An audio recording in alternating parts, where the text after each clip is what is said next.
বয়স ৪১, অথচ মাঠে নেমেই তিনি যেন ২০ বছরের এক টকবকে তরুণ। সমালোচকরা বলেছিল তার সময় শেষ, কিন্তু তিনি তো ক্রিস্টিয়ানো রোনালদো, যিনি ফিনিক্স পাখির মতো বারবার ধ্বংসস্তূপ থেকে জেগে ওঠেন। ২০২৬ বিশ্বকাপে পর্তুগালের জার্সি গায়ে জড়িয়ে তিনি আবারও ফুটবল বিশ্বকে স্তব্ধ করে দিলেন। গড়েছেন এমন এক অবিশ্বাস্য রেকর্ড যা ফুটবল ইতিহাসে আগে কেউ কখনো কল্পনা করতে পারেনি। রেকর্ডের খাতাটা একটু খুলে দেখুন। পৃথিবীর প্রথম এবং একমাত্র ফুটবলার হিসাবে ৬টি ভিন্ন বিশ্বকাপে গোল করার অবিস্মরণীয় কীর্তি গড়েছেন CR7।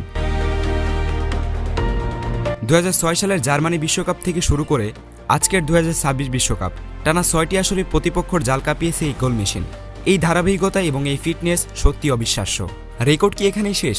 একদমই না। উজবেকিস্তানের বিপক্ষে এই ম্যাচে চোখ ধাঁধানো জোড়া গোল করে বিশ্বকাপে নিজের মোট গোল সংখ্যা এখন ১০-এ নিয়ে গেলেন তিনি। আর এর মাধ্যমেই পর্তুগালের মহান কিংবদন্তি ইউসুবিকে ছাড়িয়ে রোনালদো এখন বিশ্বকাপ ইতিহাসে পর্তুগালের সর্বোচ্চ গোলদাতা।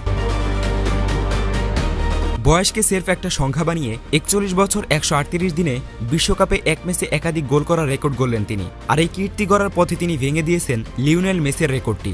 রজার মিলারের পর রোনালদো এখন বিশ্বকাপ ইতিহাসে দ্বিতীয় সর্বোচ্চ বয়সী গোলদাতা, কিন্তু গোল করার ক্ষুধার দিক থেকে তিনি এখনও ১ নাম্বার। কঙ্গোর সাথে ম্যাচ ড্র করার পর যারা রোনালদোর ফর্ম আর বয়স নিয়ে কড়া সমালোচনা করেছিল, মাঠের পারফরমেন্স দিয়েই চিরচেনা স্টাইলে তাদের মুখে কুলুপ এঁটে দিলেন এই ফুটবল জাদুকর। ফুটবল ক্যারিয়ারে তার মোট অফিসিয়াল গোল সংখ্যা এখন দাঁড়িয়েছে ৯৭৫টিতে।